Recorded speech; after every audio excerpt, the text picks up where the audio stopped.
Okay, let's call the roll. Bailey is here. Cook? Here. Helmuth? Here. Kemp? Here. We have a quorum.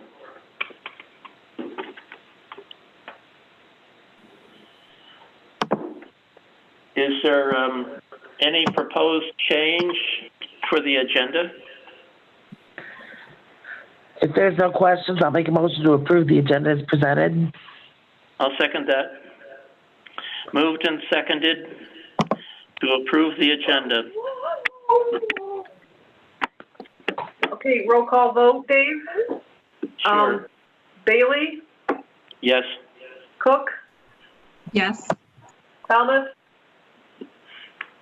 Yes. And Kemp? Yes. We have an agenda. We have 2 items of correspondence. Oxford Addison Youth Assistance has sent us a letter of appreciation thanking our village for supporting the Oxford Addison Youth Assistance during this difficult time. And we also have 37 form letters of support to allow both medical and recreational marijuana facilities in the village of Oxford. The 2 of them were signed by village residents, and the remaining 35 were not signed by village residents, either Oxford Township residents or Lake Orion residents, and one form was blank. The 2 village residents have addresses on Stanton Street and Park Street.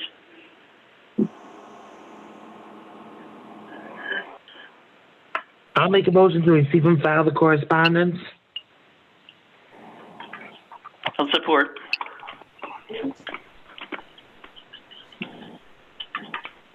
Roll call vote. Cook? Yes. Helmuth? Yes. Kemp? Yes. Bailey? Yes. Our next item is call to the public. Our standard information for call to the public says that public input will be allowed during the call to the public. There's 2 of those times in our agenda for today. The public may voluntarily state their name and address, but they do not have to give their name and address. This time is for council to hear from the public and not to engage in discussion with the public on comments made by the public. This is in accordance with the Open Meetings Act. Each person will be allowed an opportunity to speak for no more than 3 minutes. All comments will be addressed to the council president pro tem. I personally am inclined to allow more than 3 minutes unless there's lots of people who want to address the council. Okay, Mr. Bailey, this is Joe. So I'll do this in a manner that we have done with planning commission meetings and other meetings where I'll go and call on a person, unmute them, and then give them an opportunity to speak, and then I'll remute. So let's start at the bottom of my list here. I have a phone number of 810-252-9086. They've muted themselves, so all I can do is ask them to unmute if they have any comment. This is 248-252-9086. I'm sorry, what was the question? I was asking, what that number moved on me? It disappeared. I was asking someone specifically if they had a comment, public comment. So, sir, what was your phone number? 810-252-9086. Okay, the question was, do you have a public comment regarding anything tonight? I do not. Okay, thank you, sir. All right, next one I'll ask is a 248 number, 310-5087. Do you have a public comment? They're muted on their end. Okay. Hearing none, we'll move on to Lori Bourgeau. Is it Bourgeois? Bourgeau? Poor Joe. No comments. Thank you. Okay. Kelly Arkles, you're next on my list. Hi, Joe. No comments at this point. Thank you. Okay. Justin Wilcock. Any comment? He's unmuted on his end, so. Hearing none. No comment. Thank you. Okay. Justin Danaskis, any comment? Well, I guess just since no one else is making any, I appreciate the city council, village council moving forward with the discussions, setting aside some time as it's been on a number of agendas, and hopefully with a little more set aside time here, we can move things forward and continue what has been done with the previous meeting. So thank you. Okay, thank you. I have a name of C. Murphy. Any comment?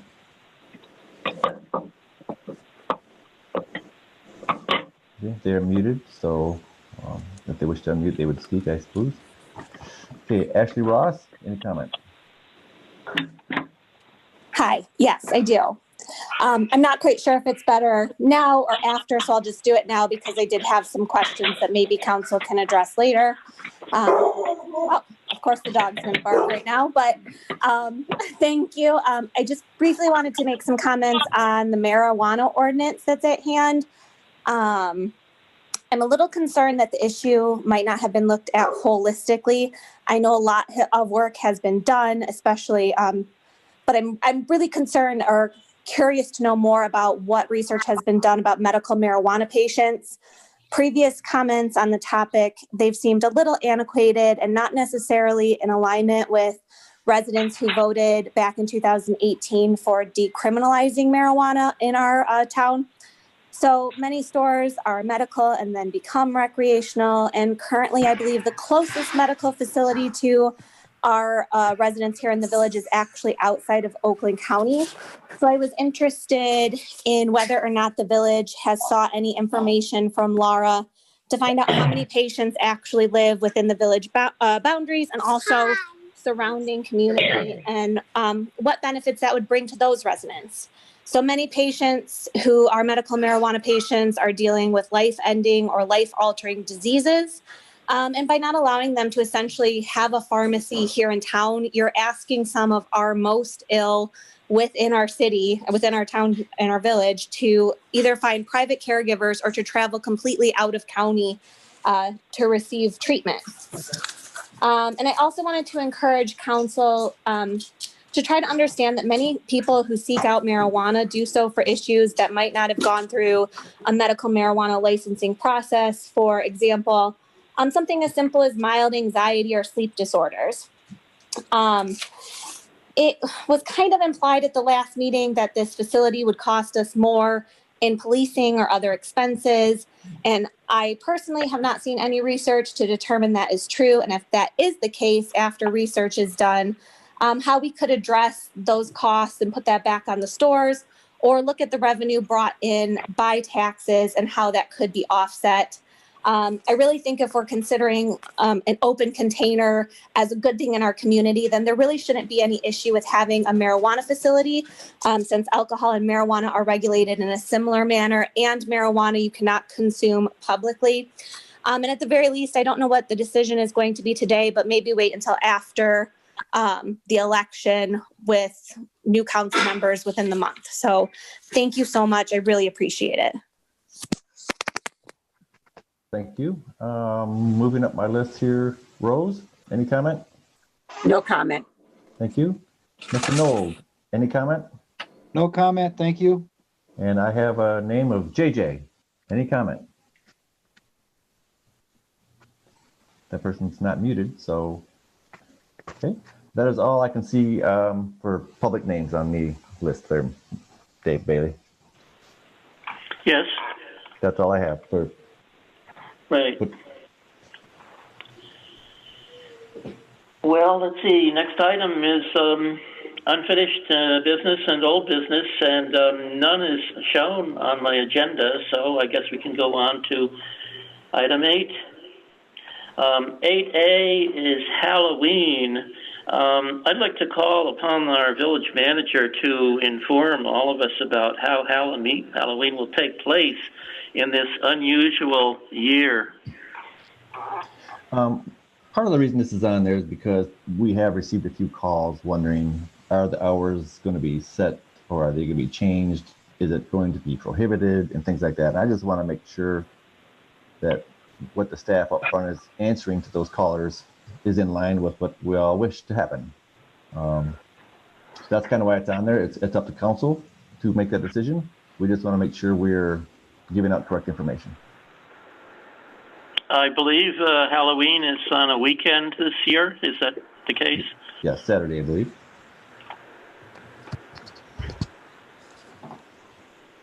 So there's no question about the village office being open or closed then? Correct.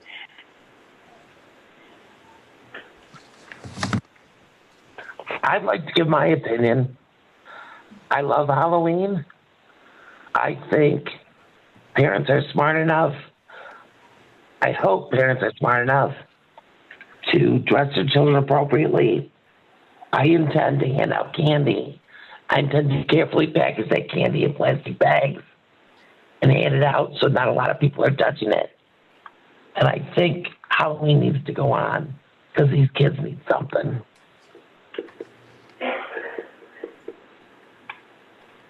I'd like to give my opinion as well.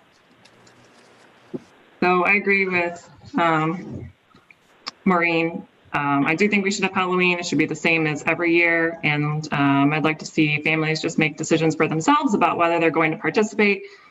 I'll be taking my 2 kids around the village. It's something my daughter really looks forward to. I think it's important in these times to give some normalcy to kids, especially. And so we're definitely looking forward to it, and I don't see any harm in it because people can make their own decisions about whether they want to hand out candy or take their kids out to go trick-or-treating.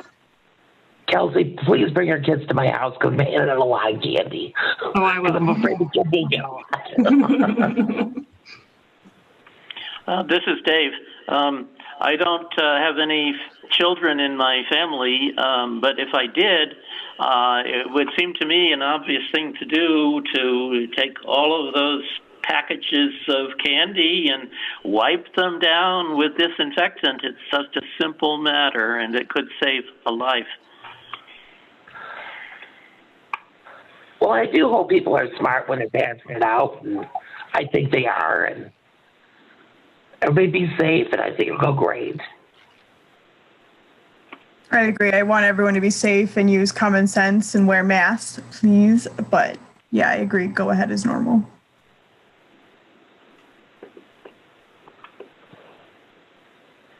If that's all the comments, I mean, that's enough for us just to be sure that we continue that message out when we get people calling or walking in and asking. That's pretty much all we need. I don't think we need any motion on the subject, just clarification, and that works for us. Item 8B is called closed special gifts account. Could our clerk treasurer tell us about the special gifts fund and what is recommended should be done at this time? Well, sure. I have spent the last couple of audit years culling through some of the accounts that we had that are now designated officially by GASB 75, I think. Maybe it's 84. There's a lot of them now. As a trust and agency fund, and it requires special reporting.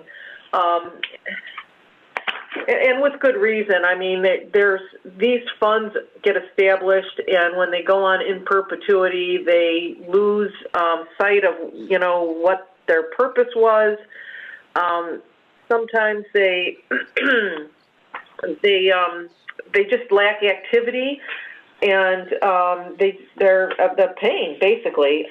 It could be misused. The money could be misused, or it could generally be used by the municipality for any purpose at all, unintentionally or intentionally.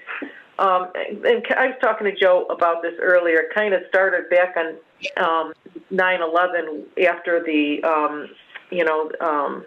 trade towers, and you had all of these fire and police organizations that were passing the rubber boot and raising money so that they could go and help. And there were millions of dollars that went unaccounted for. And it was with good intention and everything, but that's when they really started to take a good look at these things. And it's just not a good idea to take money for donations for flowers or for, some of these really nice things in a public venue, in the public trust. These are public funds. It's very strict of what we can and cannot use public funds for. Appearance is, does matter to people in the public, and they can misunderstand why you're using this money and be mistaken about what it was even designated for. So the auditors, over the last couple of years have asked me to really try and trace these things down, which I had confirmation on this particular account from Maureen, Sue Bossardet, and Rose Bema. And they've all confirmed that this was donated back in, I think 1976, and they can chime in and correct me, for a time capsule that's been buried in Centennial Park. And there's a second time capsule, I do believe, that is in the bank vault inside the building here. And that vault is owned by the Northeast Oakland Historical Society. It's on display here in the office. So, in my reasoning through this with the auditors and their recommendation to get rid of this fund if possible, I did talk to Sue Bossardet, the Historical Society said that they would be willing to be the custodians of this money and make sure that it would be used for the time capsule event in providing for a new time capsule for the future, and somebody else can worry about that. So it's really up to you. There's only $518.02 in this account. It has never gotten more than 1 or 2 cents a month activity for at least 10 or 15 years. And over time, there have been other things that have been put in this account that didn't belong there. There's the Lone Ranger Fund is also a trust and agency account. That one's going to stay right where it's at. It's got a little better than $7,500 in there. But everything else has been reclassified, rerouted. The donations, there's no more flower account. There's no more, or we have the police hero, donate for a hero, shop with a hero for at Christmas time. They get donations for that. But that's all been put under the general fund in a liability account that basically we take the money in and we pay it out. We take it in and we pay it out. We are not holding on to this money for an extended period of time. So that's the whole purpose of bringing this before you. It's recommended to me. It's really up to you what you want to do. And my recommendation would be if you want to keep this account in your custody until the opening of the time capsule and use the funds then, I would not recommend rolling it over or taking new donations for the next time capsule reopening. That should be done outside or, maybe at or around the time of the event. Because your charter does allow you to contribute to certain community events, and I forget what the dollar amount is. It's not a lot, but it certainly is $500.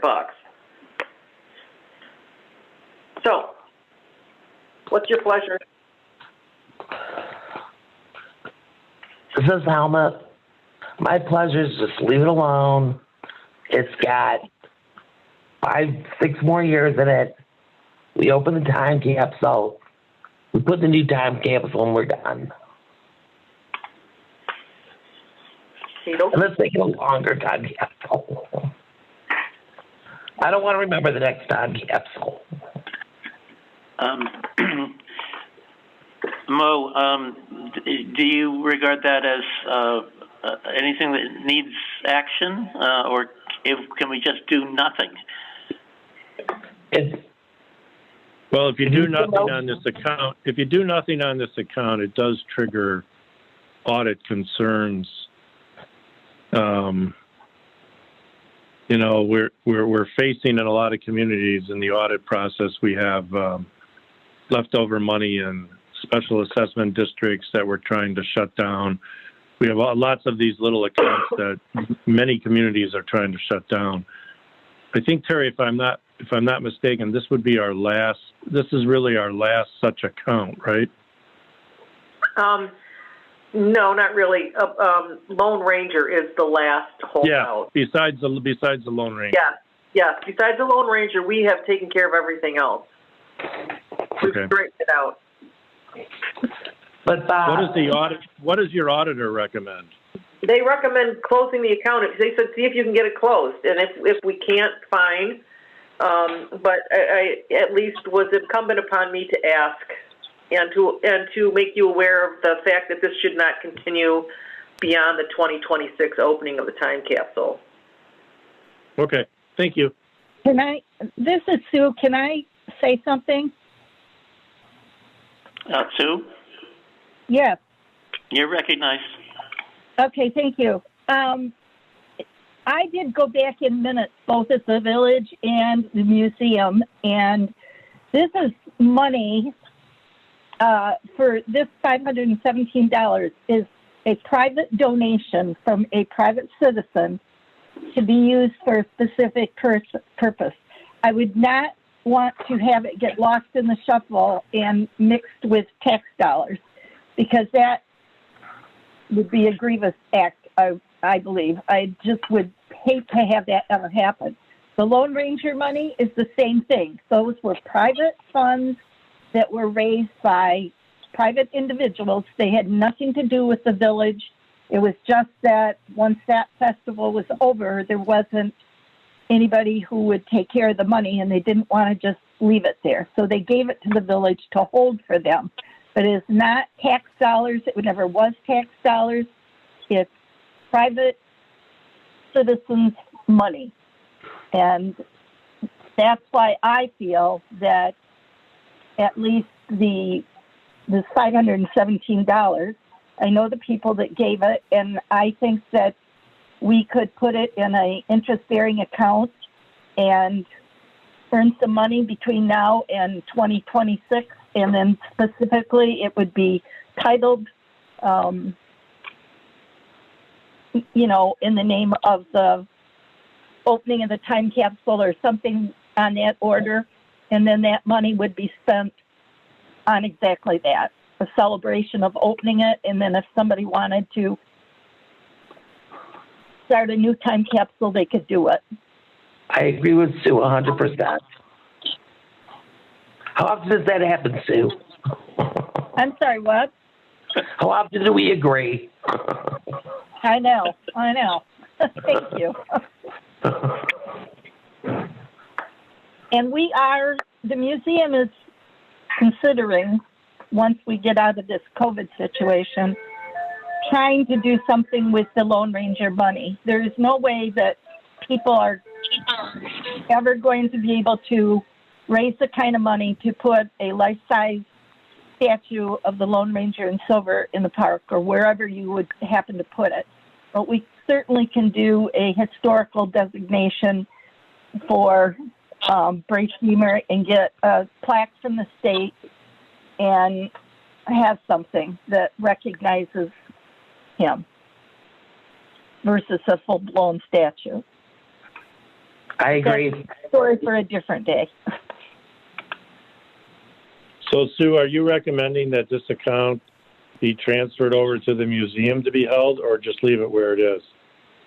No, I'm recommending that you transfer it over to the Northeast Oakland Historical Society, and we will go and open a separate account that can earn some interest at the bank, and we'll call it time capsule account or something, so that it will never be mixed with any of our other funds, memorial savings, whatever. There would be its own separate account.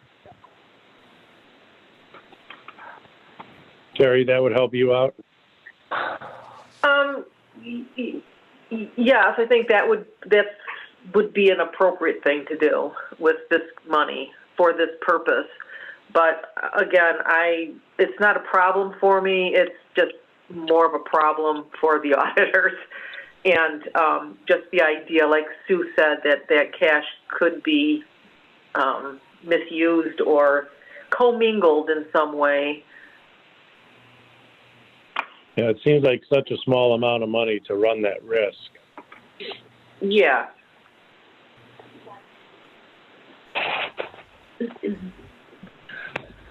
Do I hear a motion from council? I have a question. Tere, how much time do you spend on this a month? Now that the life is good, everything's balanced, what's it take you? Oh, not long at all. It's an easy bank statement to reconcile. You just have to allocate the interest, and then finalize it, print it, sign it. It's pretty straightforward. I'll make a motion to just leave the account alone until 2026, and then drain the account in the new time capsule. Can I ask a question? Yes. Who is going to administer that expenditure of money? Since it's private funds, is the village going to yay or nay? Is the village going to plan a celebration? Is the village going to require a vote if they don't like the celebration that's planned or want? Because the village really should not have any say in this money, as far as I'm concerned. Well, it's the 150th. It would be the 150th anniversary of the village. I don't think it's any problem for the village to have a party for 150th birthday and have the DPW open the time capsule and have whatever dignitary we want to get dragged down here to open that baby up and see what we did in 1976 and be totally embarrassed by our lives. I think at present we have a motion, but not a second. Mo, I think what Sue is getting at is that gives the appearance that it would be a village-sponsored event using private money. Exactly. Okay, the village takes donations for every private event. When we have the Ranger Parade, private donations, I don't think Mo, I agree. I just wanted you to, I think that was the clarification Sue was trying to point out. Yeah, exactly. Well, and I don't believe that the village takes money in for private events anymore. I think that was stopped a couple of years ago when the Lone Ranger Committee was made. They had to open up their own private account for that event. And I believe that all the rest of the events in town, like the antique thing and the art in the park and that, they all handle their own money. It's nothing. And the police department takes donations for their Santa Claus Christmas shop. The village always takes donations too. We always take donations. For what? Well, for a cop to go shopping for Christmas presents, or yeah, we do that, but that's an in and out account mode. I mean, what comes in goes out. That gets spent. They take the kids shopping and spend it down. So we're talking here about a long-term account. I know what we're talking about, Bob. I remember 1976. I'm not that young. Did you put the time capsule in the ground? I was there. I didn't plant it myself, but I was there with my bicycle, with the red, white, and blue confetti to the tire spokes, and we were all dorks.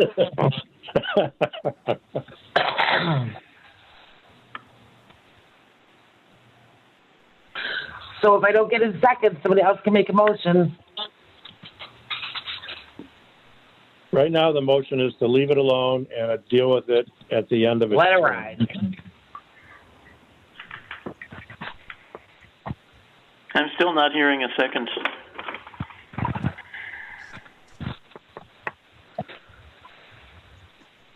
If there's no second, I would move that we give custody of the $518.02 to the Northeast Oakland Historical Society. Actually, what's the exact amount? Is it $518.02 or 5/17/96. You know, where does it say 5/17/96? It's 5/18/02. I included a bank statement in that. So.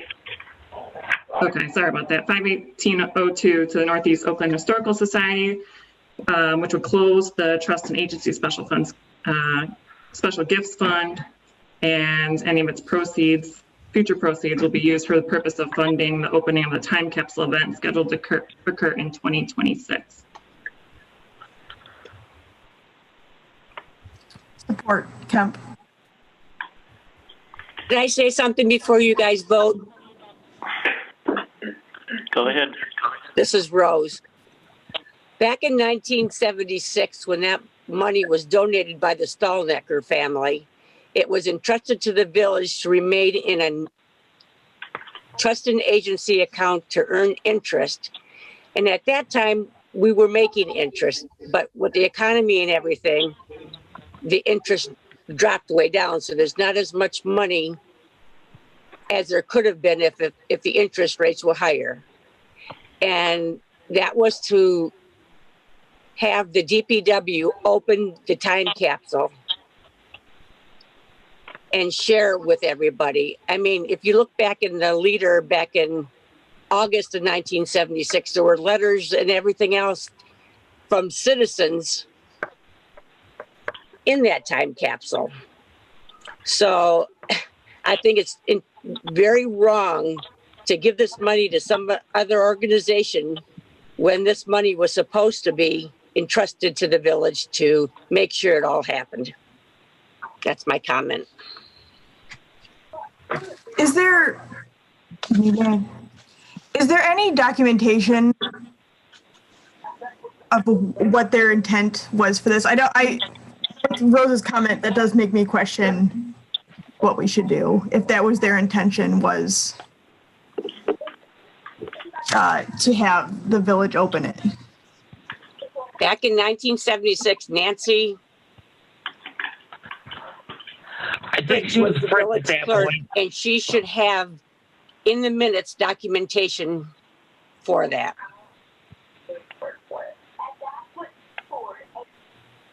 Could we take a few moments? Could we take a little pause on this and look that up? Not tonight, but and address it at the next meeting. Sure. Do we presently have a motion on the floor? Yes. And has the mover withdrawn the motion? No. You actually have a motion and a second. You have a motion by Cook and a second by Kemp. You need to call for the vote. Turn it down or vote it in. Well, let's have a roll call then. Okay. Helmut? No. Kemp? No. I'm sorry, I did not hear you. No. Bailey? No. Cook? Yes.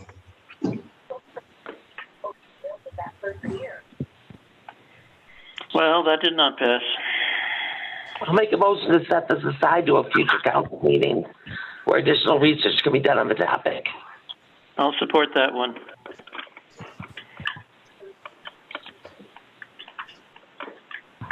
Okay, sorry. Kemp? Yes. Helmut? Yes. Bailey? Yes. Cook? Yes. All right.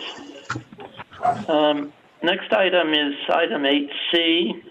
As of the resignation of our village council president, we have a vacancy on council. I'd like to call upon the village manager to tell us the recommended way to deal with the current vacancy on the council. Well, obviously, it's council's choice. You have 30 days from the resignation to make the appointment. And that's it's pretty cut and dry. Once you make an appointment, same as an election, the person has 10 days in which to be sworn into that office, and if they do not get sworn in within those 10 days, they are deemed to have basically turned it down.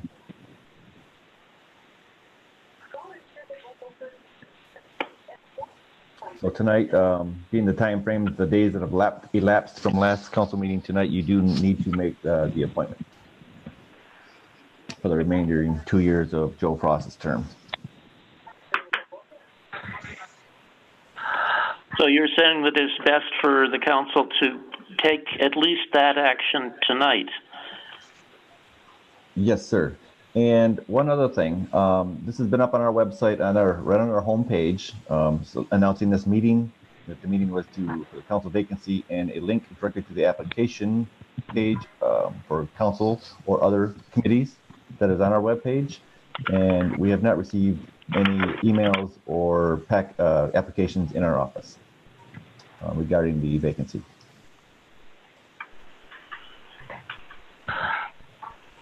So we do, Joe. We do have one candidate for the vacancy, right? Oh, I'm sorry. Yes, I'm sorry.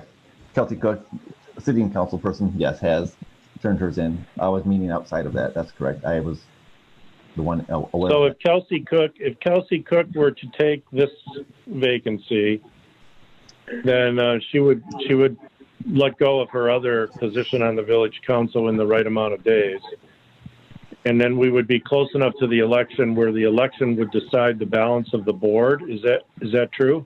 That's correct. So because this is a special meeting, a council person cannot resign at a special meeting. They're to resign at the next regularly scheduled meeting, which is 6 days from now.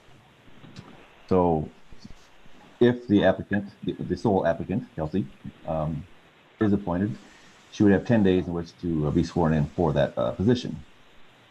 6 days from now is our council meeting in which she could resign her current position, which runs out at the end of this term and is going to be replaced with a new person coming the November election. So being the 13th. And then she would be sworn in. She would be sworn in after that, so yep, the timing would work. There would be 3 or 4 days after next week's regular meeting in which she would decide whether to be sworn in or not. And then if this goes through and she was to resign at the next council meeting on the 13th, that is less than 30 days before the election. So I don't believe there'd be any need for council to take up her vacancy, because that vacancy would be automatically filled by the election.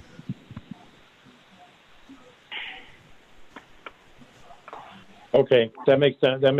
That's consistent with our research, right? Yes. So I think we looked at this pretty thoroughly. Yes.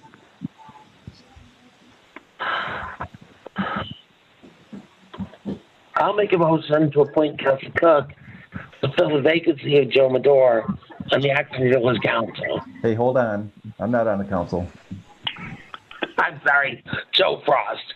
Too many Joes. I'll make a motion to fill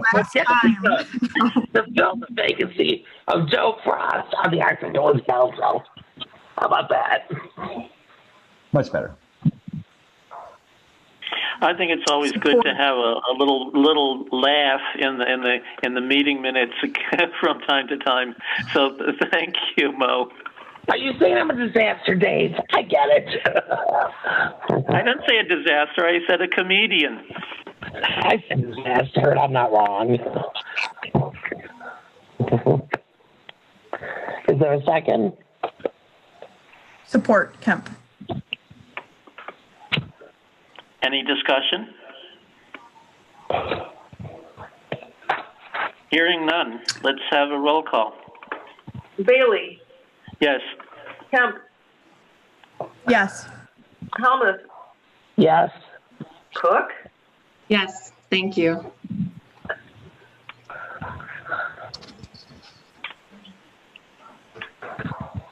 I think you're one more person, Tere. Oh, who? Did everybody vote? Oh, I didn't vote? Well, if I didn't vote, then I vote now as yes. He did. Is that everybody? I think so. They got confused in there. Okay. Item 8D says adult use marijuana ordinance update workshop. And I would like to comment for myself that I am certainly not neutral regarding marijuana in the village of Oxford, so I should not moderate this agenda item. Well, Mr. Acting President Pro Tem, Bob Davis here. Maybe I can give a brief introduction and then you guys can take it from there. So, oh, please do. A long time ago, the village sort of passed on the issue of medical marijuana facilities in the village.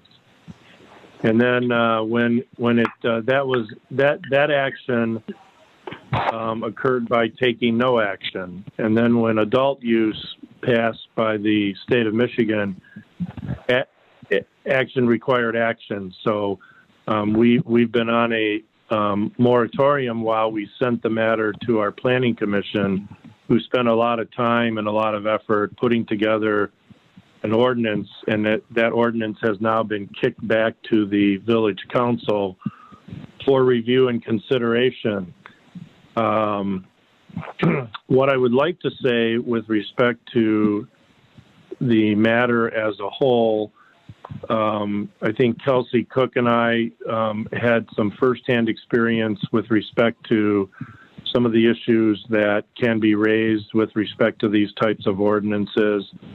I think Kelsey wrote, Kelsey, I don't know how you wrote so much, but I think Kelsey wrote a long list of very pointed and very pertinent concerns and questions about the ordinance that the council has received from the Planning Commission. What I would like to say is, I have been involved in lots of issues. I've been involved in down to the interesting issues of representing dry cleaners and rug cleaners who are situated next to what are now marijuana grow facilities. And there's complaints about the smell getting into the clothing, and we've been able to fix all those because the state law, does a good job on odor control. And I've been, involved heavily with the #1 candidate in the city of Warren with respect to the city of Warren litigation, which if you ever want to be amused, you could plug into that and read about that. It may have been solved today, but we'll see how that plays out tomorrow. The brilliance of what our planning commission did was they drove the ordinance to the concept of simplicity. When you're getting involved in an adult use ordinance scheme, and one of the things you want to do is you want to minimize the irregularities on how you select or how you allow the folks to get into the business. So the ordinance scheme that came to you is a licensing scheme with a licensing application, which designates a zoning category within the village of Oxford, sort of a box, if you will, where these facilities can come to be located. You did not get into a number control ordinance, which is smart, because once you limit the number of these facilities, then you have to employ a competitive process for the review of the applications, and that places administration or somebody into a role of having to make decisions and exercise discretion, and it becomes the fodder ground for lawsuits and challenges about why somebody got selected and why somebody didn't get selected. So we avoided all of that. I do believe there's a couple irregularities still lingering in our ordinance scheme, but I think the Planning Commission did a great job in driving this towards simplicity. I think if you were going to have an adult use ordinance scheme in the village of Oxford, you are definitely on the right legal track. So I'm not commenting on whether you want to do this or not, but I think you're on the right legal path towards an ordinance that could be workable and, more importantly, would keep your administrative offices out of the arbitrary and capricious decision-making process, out of the timing of the application process, out of determining whose application was complete and whose wasn't. And you've created a box where the requirement is that if you own property and you have rights to property in the box, and you can meet all the other requirements of the state of Michigan, and you can meet all the other requirements of our site planning issues, and you can meet all the other requirements of our application process, and you can meet all the other requirements that are embodied in our ordinance, which range all the way from odor control to security control to an investigation into the people who will own the facility, to non-transferability, all kinds of things that you've put in here, then you're exercising pretty good control. And I also think that you need to consider that, you know, although this area of business is strong and there's a huge appetite to have these facilities from a business standpoint, these businesses, just like other businesses, you know, are not going to oversaturate any one area, because it's not good for anybody and it doesn't work out. So, you know, one of the things we're looking at in the city of Warren is the spacing between facilities, because nobody wants to be right next to another facility for business purposes. So you've kind of got these things under your ordinance scheme that came to you from the Planning Commission. One of the irregularities that I still think, you know, should be examined closely is designating the I-1 zoning box as being the area for these facilities, but then excluding certain parcels within the I-1 zoning box. I think that some of them will be self-excluded for other reasons, but why have that irregularity going in? The second irregularity that I think we still need to address is the prohibition against rezoning and or variances. Rezoning rights and variance rights are rights, you know, common to every other zoning category. And to preclude those in this ordinance might be an irregularity that could come back to bite us later. But other than that, we're looking at a zoning ordinance that creates an application, a license, and a compliance schedule that's pretty rigorous. And we create a box where such facilities can be located. And I think the simplicity of this approach, if you look at the litigation that arose out of the Kalkaska operations and some of the other up north operations, this type of simplicity is, in my legal view, the way to go. The more complex you make the ordinance and the more competitive you make the ordinance and the more discretionary decisions you allow as to who gets a ticket and who doesn't get a ticket, is where you run into the problem area for litigation in the future. So with that, I'll let the others speak. Mo was very instrumental at the Planning Commission with respect to these issues. She could probably speak on some of this, because I think she knows exactly what I'm talking about.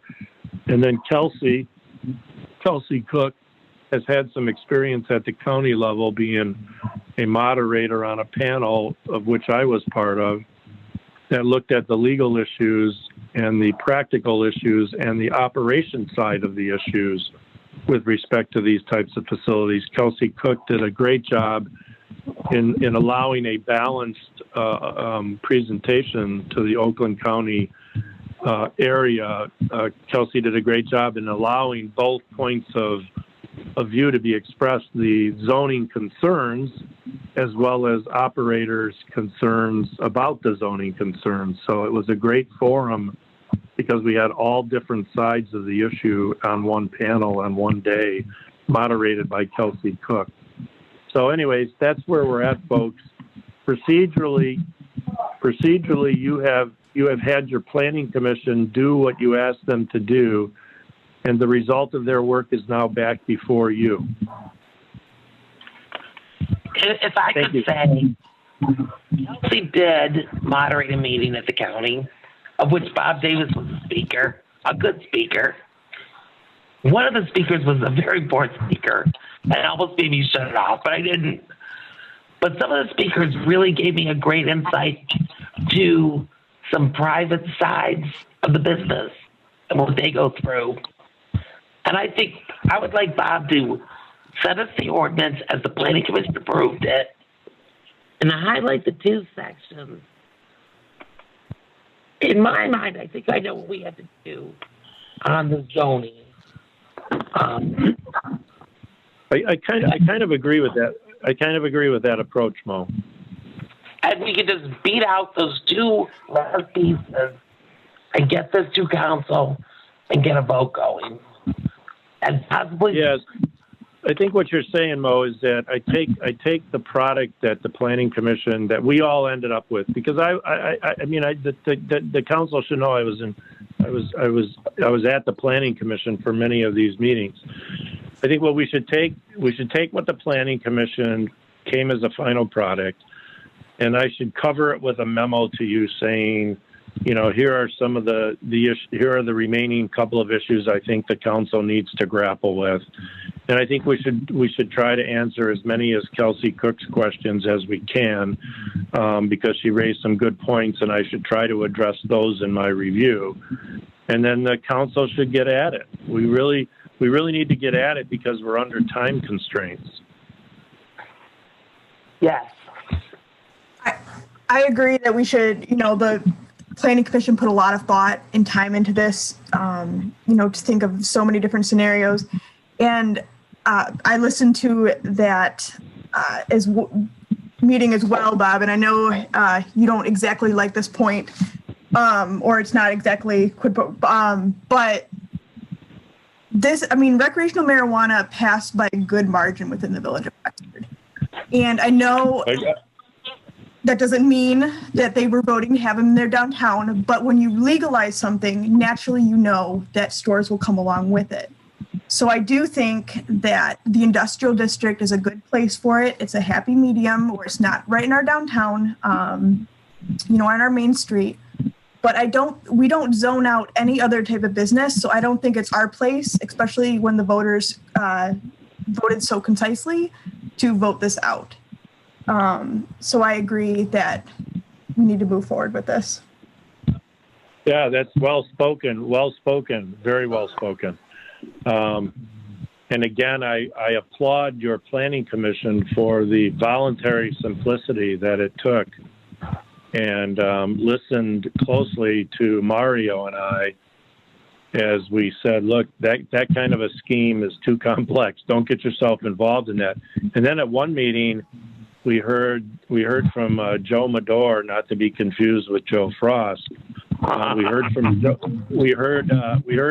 Madore, who's saying, look, on any given day, I got maybe myself and two others in the village administrative offices. I don't want to be the arbiter of two folks who show up at the same time and determine which application is complete, wherein I become the arbiter of who might be in line before the next. I think Joe Madore made it very clear that that's an undue burden for such a small office. So then Joe, as in response to that issue, that was the reason why we wanted to stay with, if you own or you have a property right, that's your ticket in, not your timing and not your competitiveness. But I went, Joe, further on that, and I did some research on whether or not we could farm out the review process, and we cannot. It has to be done by the local government. So I agree with Joe Madore that that's an extraordinary burden to place on the village administrative staff. And so the Planning Commission heard Joe Madore and stayed forthright with their concept that they They wouldn't create a competition, and they wouldn't create a limitation of number, and they wouldn't create a timing issue to which Joe had to flip the coin on. And instead, it became a zoning box. As just pointed out, it became a zoning box. And we said, if you're in the box and you meet all the other criteria, you're going to get a license. Well, isn't that about where we shook out, Mo? Yeah, I mean, I think council just needs to see it, and I think they'll figure out where we're coming from by making it not a special land use, a special permit. Here it is. Here's where you can put it. You do what you got to do, and we'll approve it. You don't do what you got to do, and you're out of here. Right, and that's the way we can do it, Mo. We can summarize that with a cover memo attached to the ordinance, and I can highlight for you the areas that I still think need your eyeballs on. Mr. Bailey, this is Joe Medor. Can I speak, please? Yeah, you're recognized. Thank you. Bob, yeah, you're right. My other big concern about that competition and who's first and who wasn't is when you hear about all the litigation, most of it was resolving around those types of issues. And so that was really going to put the burden on us. Are we going to be in litigation or not at that point? So that was a big reason for trying to keep that out of the arena. Secondly, I just want to remind council, so there's a prohibition ordinance in place now. The sunset clause is December 31 of this year, which is just over 2 months away. In essence, action will need to, if council would have to either go forth with what they have and get it dialed in and voted on and approved by the end of the year, or within 6 days at the October council meeting, they would have to begin the process of extending the moratorium. That's 6 days from now, because it takes a first reading, a public hearing, and second reading, unless you did some other special meetings over the holiday period or something like that, because then you have to publish it for 30 days too. So don't only think the December 31 time date is what we have to be concerned with, because if there's a need to kick the can down, 2 or 3 months for whatever blitz might come up, that time frame is really quite short. So just be aware of that. Well, I would recommend that the moratorium extension process start at our potentially even at our next meeting, but that it not deter us from raising this issue quickly and swiftly before the village council. I mean, I really don't think that the planning commission or anybody really wants us to just keep kicking this, but we really should protect ourselves by starting the extension of the moratorium process. If we don't need it, it's okay. If we need it, we can't just do it. So we need to procedurally start that process. Yes, and that was my point for just bringing it up. And I'm willing to do a short extension, not a long. The planning commission mentioned last night, and we approved it yet. So I'm willing to approve a short extension, not a long one. So let's put our heads together at the next meeting, do an extension, an appropriate extension, and go on from there. I agree. All right. So what I'll do is Kelsey, I'll work on your issues because you raised a lot of good points, and I'll do a cover memo and attach the ordinance and get it into the village clerk and village manager for distribution. And then all of you can start putting a solid eye on a solid document, and I'll direct you to what remain the solid concerns. Can you include a proposed timeline of first reading, second reading, goes in the paper, all the good stuff? Yes. Will you also provide a map of the parcels the map of the industrial parcels excluded from the ordinance? Yes. Thank you. And Joe and I already have those prepared. Okay. I just have a couple comments, if I may, whenever. Kelsey Cook, you may comment whenever you want. Council gets whippy. So yeah, I think we definitely need to run the extension of the sunset clause parallel with our efforts so we don't run out of time. I'd like to have a couple town halls to see where the residents are at. Honestly, I don't know what the village residents and business owners want, if they want these facilities in our village or not. Well, I can only speak for myself. This is Dave. I don't know, so I'd like to hear what other people. I'm definitely thumbs down on marijuana in the village, but I'm just one person, one citizen, let alone one member of council. Yeah, well, I appreciate. I think what Kelsey is saying is a good idea because, you know, just the comment that we heard at public comment tonight, you know, I think there's some indication that people think we're considering locations for medical marijuana. We are not drafting an ordinance that is going to allow or allow for the siting of medical marijuana facilities. That ship sailed for us. I mean, I'm not saying you cannot do it, but that is not what we're doing right now. And I think, Kelsey, you're right. It needs to be made clear at some meetings, you know, this is what we're proposing. This is the type of businesses, you know, so everybody knows exactly what we're proposing. Right. I mean, even when I was on the planning commission and we had a town hall, most of the people who spoke about it were speaking about medical facilities, not recreational adult use. So people need to know the difference. And I also want to make sure that a lot of people's argument, or they think that a lot of money is going to come into the village for this. You know, obviously vacant parcels could be developed.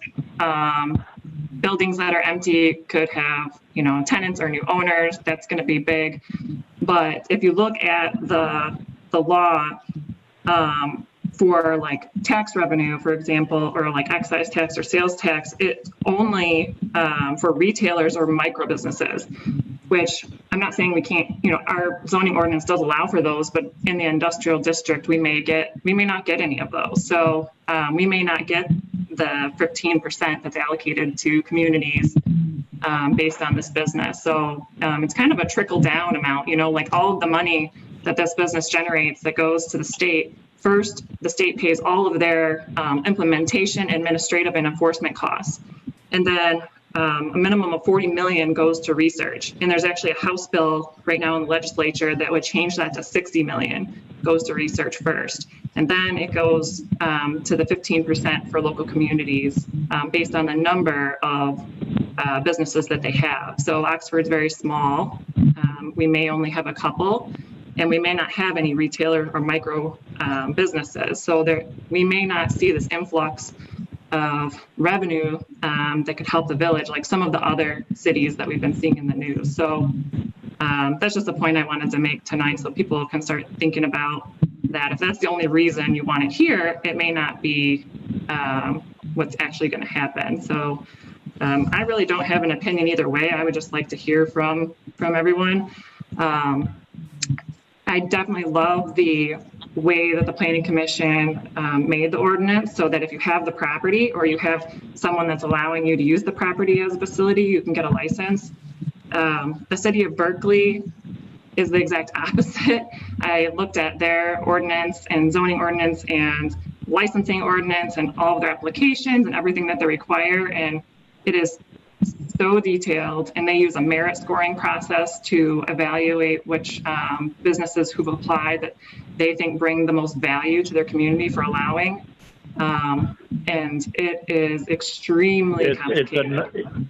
Yeah, if you look at the city of Warren, they set up a process where basically you went through this application dance, sort of a showing, and you met before a committee that was comprised of 2 city council members, 2 experts, 2 zoning experts. You know, it was really well done. And then the tabulation of the scoring was third party to Plant Moran. You know, I mean, they're the people who, you know, do lots of these types of issues on high levels, and they still got it struck down. Yeah, their process still, their process still got struck down. But I don't have a problem with another town hall meeting. Our first town hall meeting was very poorly attended. The planning commission town hall meeting, or public hearing, was more attended. But I will say, as far as tax dollars go, I'm not done. There are application fees. There's other fees that we will receive. That has nothing. And there are other things we can do financially that I will discuss with you too in my memo. So I don't want that to deter anybody, because I'm not lying. I'm partially in it for the money. And I would say we received those requests for the medical facilities today, the support for the medical facilities today. And if that's next, that's next. I don't think it can be combined with this ordinance. I think we go with the ordinance that we've got. We did have a high number of voters pro marijuana, and I was raised in a part of zoning where it's legal, find a place for it. In my mind, there's two things that we don't allow in the village of Oxford, and that's heavy stamping, which there's no place to put it, and trailer parks where there's no property large enough. In my mind, every other legal use in the world is allowed in the village of Oxford. You find a place for it, you submit the site plan for it, you're good. And I think that's the vision I'm coming from. All right, so I understand what we should do. Bob, I have a couple more questions for you that I'll just send. You want to just email me a time when we can speak, Kelsey, and I'll take your questions. Okay, thank you.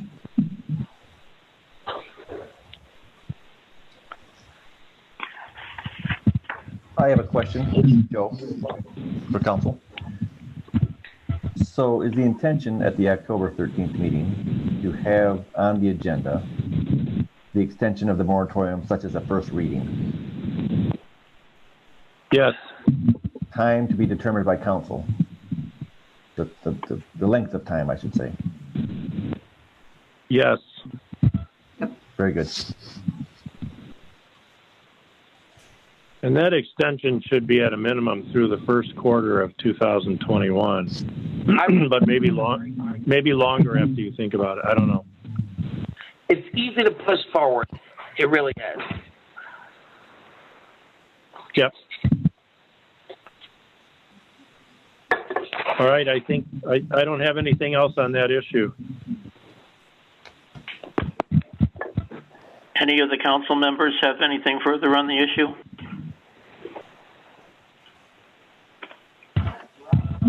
Not hearing anything. I don't think any action, no action is required. Very well. Next item is call to the public for the second time around.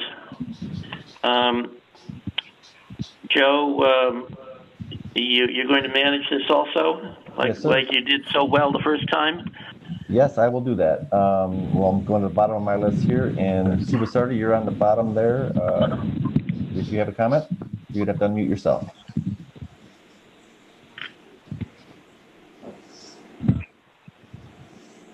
Okay, hearing none. The gentleman with the 810-252-9086. If you have a comment, now's the time.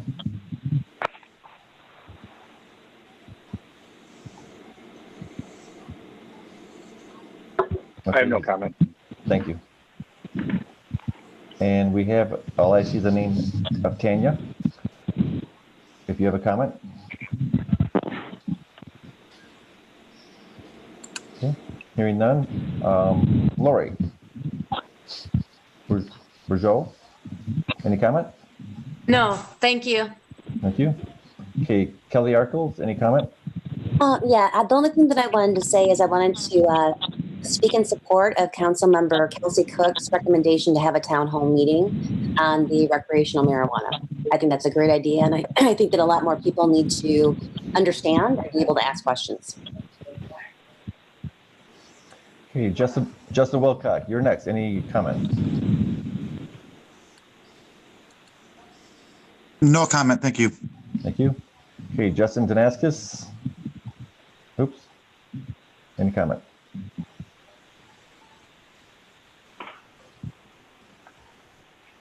I'm clicking to ask to unmute. He must be unmuted on his end. Okay, and we have a gentleman, or I believe, JJ. Any comment? Oh, Mr. Danaskis, I see is unmuted now. Sorry about that. Thank you. No, I appreciate everyone's comments and again, the opportunity that you folks continue to try to move forward on the policy.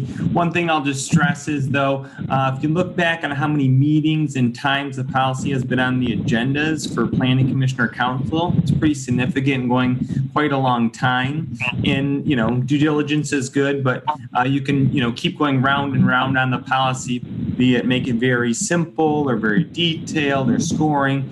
So just encourage a little, kind of set forth the plan and so forth as to what you're looking for to get the research so you can make an informed decision, but kind of move it forward one way or another and kind of on a pathway. So thank you. Thank you.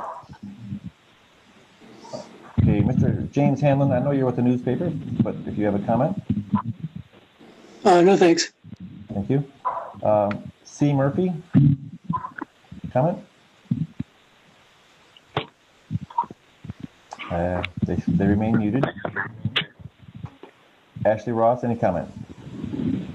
I just want to say thank you. I do appreciate all the hard work and I appreciate the clarification to the questions I had. And thank you for Halloween. My kids will be very happy.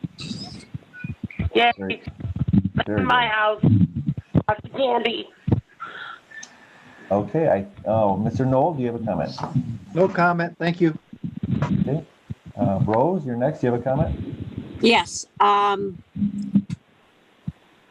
would volunteer my time to come up and research the documents for the special gift fund from the Stallmakers if council would like me to. Thank you. Okay, Mr. Bailey, I believe that's all the names on the list that might be public for public comment. Thank you. Next item is council comments. I guess I'll call on Cook first. Thank you. I just wanted to take a moment to thank my fellow council members for appointing me to fill Joe Frost's term. There's a lot of big decisions coming up for council. I'm very excited to be able to be a part of them and to, try to be thoughtful and do my research and contribute to everything that other council members bring to the table as well. So I think we work really well together. I'm also looking forward to the election, and I think that no matter the outcome, we're going to make the right decisions for the village, and I'm just happy to be a part of that too. So really, truly, thank you very much. Thank you. Next, Helmuth. Kelsey, thanks for coming back and doing another 2 years. It's good to have you. Dave Bailey, nice job on running tonight's meeting. And I think I'm good. Next is Kemp. Thanks, Kelsey, for sticking around and dealing with our crazy. You certainly bring a lot to our team, and I'm excited for the election as well to see, the outcome and see the new council and how we work together. I believe there's a lot of really great candidates, and I think each of the candidates bring a lot to the table. Thank you. Thank you. Now, myself, I have said a number of times that I was opposed to marijuana in the village of Oxford, period. And I'd like to explain a little bit what lies behind that stand that I have. The one of them is I believe that currently marijuana has less social impact than either alcohol or tobacco. And I believe the reason why it has such a small impact is because the usage is small as compared with the usage of alcohol and the usage of tobacco. I believe that if marijuana becomes one of the big three, maybe even more usage than tobacco, say, to pick one at random, that its social impact will become really, really severe. Now, I don't have any basis for that, but that's the way I feel. The other item is that I feel that the village of Oxford is a special place. And I believe that if we had any kind of marijuana, either medical or recreational, functioning in the village, that it would make the village less of a special place. I really like the special nature of the village of Oxford, and I would like for that to continue. So that's all I've got for council comments at this time. Item number 11 is adjournment. If anyone wishes to move to adjourn, that would be in order. I'll make a motion to adjourn at 8:17 p.m. Do you have a second? Support, Kemp. Okay, we got a motion and a second to adjourn. Is there anybody opposed to that? I certainly am not. I'm not hearing any opposing. I think we're adjourned.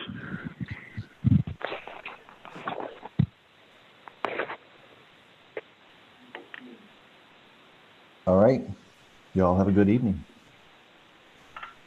Thank you. Thanks.